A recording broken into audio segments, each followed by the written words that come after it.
मसूरी के APG college में छात्र संघ चुनाव में एबीवीपी ने अध्यक्ष पद पर बाजी मारी है। उन्होंने एबीवीपी ने एनएसयूआई के अक्षत रावत को 64 मतों से हराया है। मोहन को 313 और अक्षत रावत को 249 मत मिले हैं। वहीं उपाध्यक्ष पद पर एबीवीपी की रीना ने एनएसयूआई के बिंदिया को 24 मतों से हराया है। सह सचिव पद पर एबीवीपी के हिमांशु नियाल ने एनएसयूआई के अभय पंत को 29 मतों से हराया। उधर कोषाध्यक्ष पद पर एबीवीपी की रिंकी शाह ने एनएसयूआई की आंचल को 46 मतों से हराया है। एमपीजी कॉलेज मसूरी छात्र संघ का चुनाव आज दिनांक 7 नवंबर 2023 को सकुशल संपन्न हुआ है। इसमें लिंगदो समिति के अनुशंसाओं के अनुरूप ये चुनाव संपन्न कराए गए हैं। इसमें प्रेसिडेंट पद पर मोहन विजेता घोषित हुए हैं। वाइस प्रेसिडेंट पद पर रीना रावत विजेता रही हैं। सेक्रेटरी पद पर अनिल विजेता रहे हैं। इसमें ज्वाइंट सेक्रेटरी पद पर हिमांशु उनियाल विनर घोषित किए गए हैं, विजेता रहे हैं। ट्रेजरर पद पर रिंकी शाह विनर रही हैं और यूनिवर्सिटी रिप्रेजेंटेटिव विश्वविद्यालय प्रतिनिधि पद पर अनुज विजेता रहे हैं। इस जो चुनाव जो हुए हैं इसमें मैं संपूर्ण पुलिस प्रशासन, संपूर्ण जितने भी हमारा मीडिया कर्मी है, जितना भी हमारा ये जो बच्चे जो हैं जिन्होंने इसमें भाग लिया, जो बच्चे कॉलेज के हैं और या जो भी उससे जुड़े हुए जो लोग हैं जिन्होंने इसमें भाग लिया, मैं उनको धन्यवाद देना चाहता हूं कि उन्होंने शांतिपूर्वक हमारा ये चुनाव संपन्न कराया। मेरा लक्ष्य यही है जी, इस कॉलेज में जैसे न्यू पॉलिसी आने के बाद भी कुछ कॉलेज में बुक्स नहीं आई हैं। इस कॉलेज में जैसे फर्नीचर जैसे पुराने हो गए अभी नहीं आए नहीं है। इस कॉलेज में जैसे बहुत सारी चीज़ें जैसे टीचर्स नहीं है, हमारी जैसे बीए के बहुत सारे सब्जेक्ट्स में बीए में नहीं है, हमारे कॉलेज में एमएससी नहीं है, एमकॉम हमारे वहाँ सेल्फ फाइनेंस है, रेगुलर नहीं है। इन चीज़ों में सबसे पहले हम कार्य करेंगे। देखिए, सबसे पहले तो हमारे जो जौनपुर छात्र संगठन का मैं महासचिव बना हूँ, उसके लिए जौनपुर छात्र संगठन का दिल की गहराई से बहुत बहुत धन्यवाद करता हूँ। और साथ ही मसूरी में पढ़ने वाले, एमपीजी कॉलेज में पढ़ने वाले सभी छात्रों के दिल की गहराई से बहुत बहुत धन्यवाद। देखिए, सबसे पहले तो 2007 से अभी भी 14 पदों पर रिक्त अभी पद खाली है। हम उन सरकार से हाथ जोड़ के निवेदन करते हैं कि उन 14 पदों पे, रिक्त पदों पे जल्द से जल्द कार्रवाई हो। आगे की पहले सबसे पहले की क्लासें जो होती है उनको रेगुलर रूप से नहीं चलती है, बच्चे नहीं आते। हम पूरी प्रयास करेंगे कि बच्चे आए और पढ़े और शिक्षा का आनंद लें। नरेंद्र नगर बिसीर स्थित धर्मानंद उनियाल राजकीय महाविद्यालय छात्र संघ चुनाव में एनएसयूआई ने अध्यक्ष, उपाध्यक्ष और सचिव पद पर जीत दर्ज कर परचम लहराया है। अध्यक्ष पद पर एनएसयूआई के नितिन नेगी ने एबीवीपी के तेजस तड़ियाल को 40 मतों से हराया है। उपाध्यक्ष पद पर एनएसयूआई की मोनिका निर्विरोध निर्वाचित घोषित की गई, जबकि सचिव पद पर एनएसयूआई की प्रिया धमांदा ने एबीवीपी के विकास नेगी को 60 मतों के अंतर से पराजित किया है। चुनाव जीतने के बाद जो भी छात्र की हमारी समस्या रहेगी, हम उनके लिए आवाज़ उठाएंगे, उनका साथ देंगे, उनको विश्वास दिलाएंगे कि हम उनका काम करेंगे।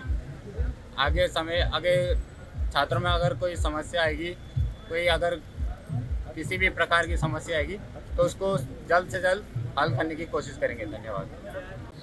जिन्होंने भी छोटे बड़े भाई बहनों ने मेरा सपोर्ट किया, उनका धन्यवाद। और हर संघर्ष में उनका साथ दूंगी। कोई भी उनको दिक्कत परेशानी होगी, उनका सपोर्ट करूंगी, उनके साथ हमेशा खड़ी रहूंगी। उन्हें कोई भी दिक्कत होगी, हर टाइम उनका समाधान निकालूंगी और हर किसी के साथ खड़ी रहूंगी। छात्र छात्राओं को मैं जो निर्वाचित हुए हैं, जो कि अध्यक्ष पद पर नितिन नेगी, उपाध्यक्ष पर निर्विरोध निर्वाचित मोनिका, सचिव पद पर प्रिया धमांदा, सह सचिव पद पर आयुष नेगी, कोषाध्यक्ष पद पर गायत्री निर्विरोध निर्वाचित और यूआर पद पर तुषार पवार, इन सभी निर्वाचित छात्र छात्राओं को मैं बहुत बधाई देना चाहूंगी। साथ ही मैं इन छात्र छात्राओं से ये अपेक्षा करूंगी कि ये महाविद्यालय के कार्य हित में भी काम करेंगे और उससे भी सबसे पहले अपनी पढ़ाई और पठन पाठन। आगामी त्योहारी सीजन को देखते हुए अल्मोड़ा में आपराधिक गतिविधियों की रोकथाम के लिए पुलिस की ओर से संदिग्ध वाहन, व्यक्ति और वस्तुओं की सघन चेकिंग अभियान चलाया जा रहा है। इस दौरान पुलिस ने एम्बुलेंस में मरीज को ले जाने की आड़ में लगभग 219 किलोग्राम गांजे की तस्करी का भंडाफोड़ किया है।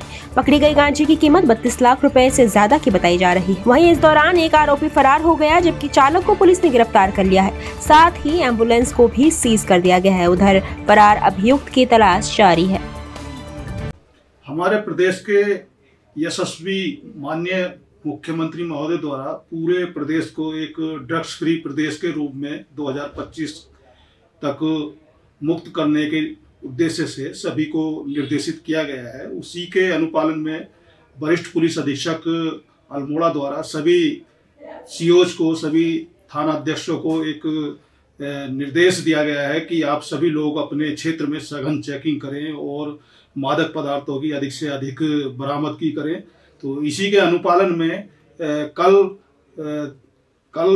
चेकिंग अभियान चल रहा था और इसमें भतरोज खान पुलिस ने चेकिंग के दौरान एक एम्बुलेंस को चेक किया तो उसमें 2 कुंटल 18 किलो के लगभग गांजा बरामद हुआ है। इसमें एक अभियुक्त पकड़ा गया है और एक अभियुक्त मौके से फरार हो गया है। ये एम्बुलेंस से हूटर बजाकर ये बैरियरों पे निकलते थे। अचानक ये कल एक चेकिंग में बड़ा हमको बरामदगी हुई है। तो इसकी लगभग 32 लाख के आसपास इसकी कीमत है और इसके खिलाफ अभियोग पंजीकृत कर दिया गया है और जो वहाँ मौके से भागा था उसको भी तलाशा जा रहा है। और जो अभियुक्त इसमें पकड़ा गया है इसका नाम है रोशन लाल और ये ग्राम सिवनी, थाना थलीसैंड, जनपद पौड़ी गढ़वाल का रहने वाला है। तो ये प्रथम दृष्टया पाया जा रहा है कि ये काफ़ी दिन से इसमें अवैध गांजे की तस्करी में लिप्त थे और ये अभियान हमारा आगे भी जारी रहेगा और जो इस तरह के कार्यों में लिप्त होंगे उनके खिलाफ आवश्यक कार्रवाई कर उनको जेल भेजा जाएगा। कुछ दिन पहले संतों की ओर से हर की पैड़ी हरिद्वार में खून से लिखकर एक पत्र मुख्यमंत्री पुष्कर सिंह धामी को भेजा गया था और उनसे आग्रह किया गया था कि देवभूमि उत्तराखंड में अनाधिकृत रूप से बढ़ रहे लव जिहाद और इस्लामीकरण पर लगाम लगाई जाए। इसी को लेकर बजरंग दल हिंद के राष्ट्रीय अध्यक्ष हितेश भारद्वाज हरिद्वार पहुंचे और उन्होंने उत्तराखंड दौरे पर आई राष्ट्रपति द्रौपदी मुर्मू और प्रदेश के मुख्यमंत्री पुष्कर सिंह धामी से निवेदन किया है कि जिस तरह से देवभूमि का हनन किया जा रहा है और प्रदेश की सरकार लाख वादों के बावजूद भी उस तरह से कार्य नहीं कर रही है। जो हमारे भारत के महामहिम राष्ट्रपति जो है कि हमारे उत्तराखंड की देवभूमि आए हैं, श्रीनगर हेमती नंदन बहुगुणा यूनिवर्सिटी में वो शिविर उद्घाटन जाएंगे। सबसे पहले तो देवभूमि उत्तराखंड में महामहिम का स्वागत है, अतिथि देवो भव की यहाँ पे परंपरा चलती है। दूसरा, हमारा यहाँ आ जाने का उद्देश्य यही था कि आपने पिछले दिनों सुना होगा, कल मैं दिल्ली में था। दिल्ली में हम लोग जनसंख्या नियंत्रण को लेके स्वामी जति नरसिंहानंद जी और हम लोग जा रहे थे। हम लोगों ने उत्तर प्रदेश पुलिस और दिल्ली पुलिस ने हम लोगों को बीच में रोक दिया।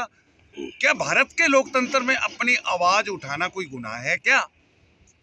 आज जो संत समाज, चाहे हमारे श्री शंकराचार्य हो, चाहे भारत का संत समाज हो, संत समाज देवों के देव, आदि देव भगवान श्री भोलेनाथ के रक्षक उपासक हैं, साधना तपस्या करने वाला साधु समाज, क्या आज रकत रंजित होकर के अपने रकत से पत्थर लिख करके देवभूमि उत्तराखंड को इस्लामिक मुक्त मनाने की जो मुहिम छेड़ रहा है?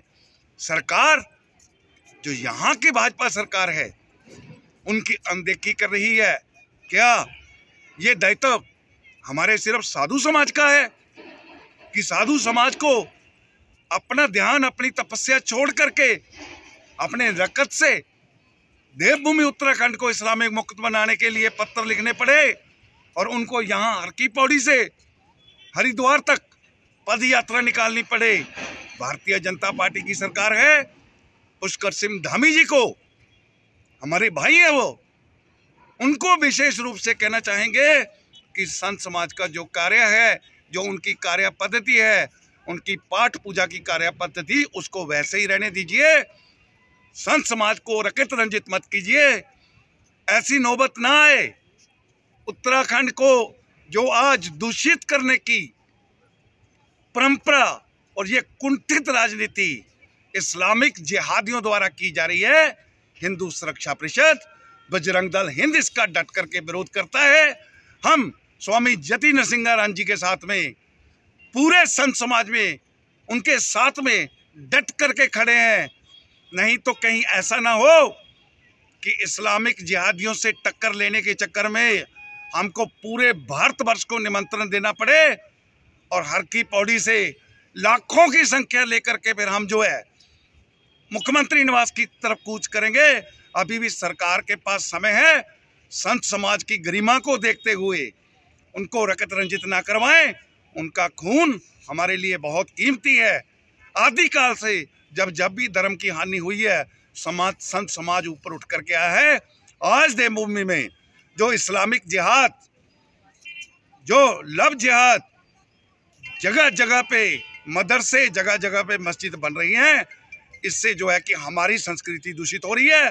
सरकार को इसको गंभीरता से ज्ञान लेना चाहिए, नहीं तो आने वाले दिनों में पूरे भारतवर्ष के हिंदू संगठनों को इकट्ठा करेंगे, फिर जो भी परिणाम होंगे उसके लिए सरकार जिम्मेदार।